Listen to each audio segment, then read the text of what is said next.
Christelle, depuis la porte de Versailles, le congrès des maires de France. Alors bonsoir pour Radio Tongossa.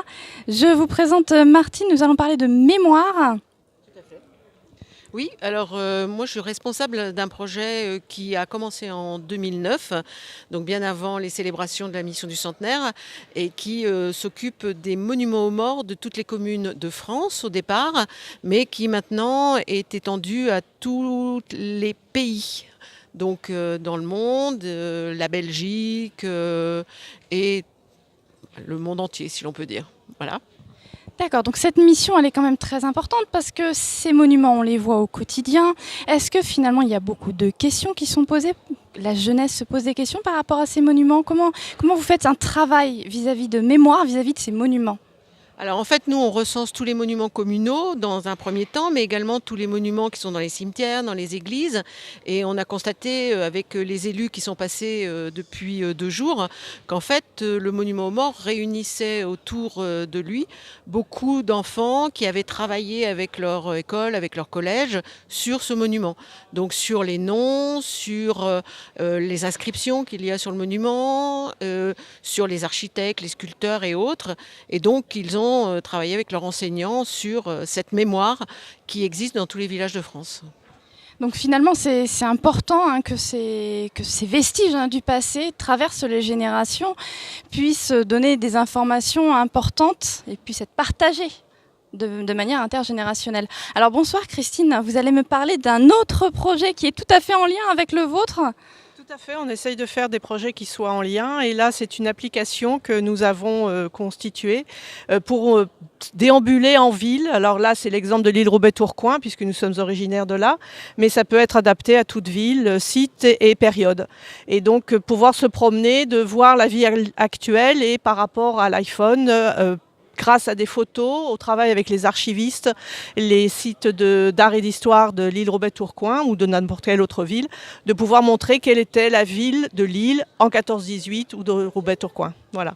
Et nous essayons donc justement de faire travailler aussi les écoles, les lycéens, pour nous aider à trouver un peu à la chasse au trésor, donner une photo ancienne et de savoir où elle se trouve actuellement dans la ville, et de pouvoir la situer, la géolocaliser, puisque toutes les photos sont géolocalisées et on peut faire une vision à 360 degrés. Oui, donc un très gros travail, ça a mis combien de temps ? Là, même pas 6 mois, puisque nous avons obtenu des financements par la DRAC des Hauts-de-France et par la Mèche, la Maison des sciences de l'homme de Lille, et qui nous a permis de débuter ce travail.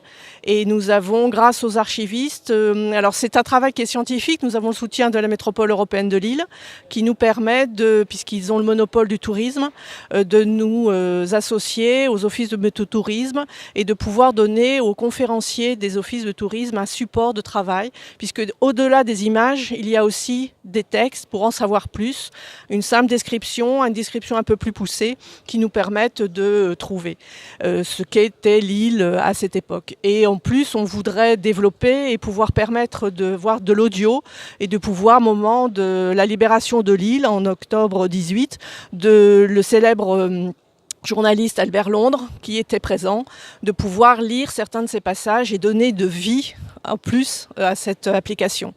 Et de pouvoir, dans le futur proche, nous espérons, d'avoir un site web qui n'empêchera pas le touriste d'aller sur place, mais de pouvoir revoir ce qu'il a vu, visiter, et de pouvoir mettre en lien un film. Au moment, par exemple, on travaille aussi avec le CPAD et la contemporaine, de pouvoir voir la libération avec ce film de la ville de Lille ou de Roubaix-Tourcoing ou d'autres villes. Donc, l'idée de votre projet qui est mis en place d'ailleurs, c'est bien celui de rendre vivant, de permettre à la jeunesse de se rendre compte que c'est quasiment comme si c'était maintenant. Donc ça leur permet de s'impliquer pour vous ? Je pense que ça permet de s'impliquer et surtout ça permet de quelque part de rétablir l'histoire et de montrer que Lille, pour donner cet exemple-là, qui est quand même celui que je connais et qui est la base de cette application, de pouvoir montrer que Lille était occupée avant 39-45, avant donc en 14-18, et a souffert de cette occupation parce qu'on oublie un peu rapidement trop rapidement l'histoire propre et on pense que les Allemands étaient dans la ville, mais on a vraiment été occupés et dès octobre 14, la ville a été détruite entièrement. Donc c'est quand même des choses qu'on oublie, les gens ont été déportés, ont été obligés d'aller se réfugier dans d'autres régions pour pouvoir survivre. D'accord, donc une page de l'histoire de France, peu connue aujourd'hui et qui reprend vie grâce à vous. Des monuments qui reprennent vie aussi, qui reprennent un visage humain pour la jeunesse. Donc merci pour ce partage. Déjà, je vais vous donner un petit mot pour la fin. Qu'est-ce que vous souhaiteriez dire éventuellement à nos auditeurs pour la mémoire ?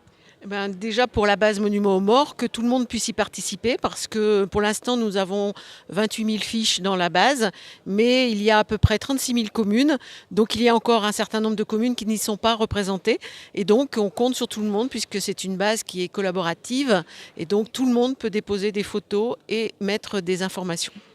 Donc un appel à tous les génies de l'informatique parce qu'effectivement, le devoir de mémoire, c'est pour tout le monde et je pense que si on est un peu curieux, ça peut être très intéressant à faire.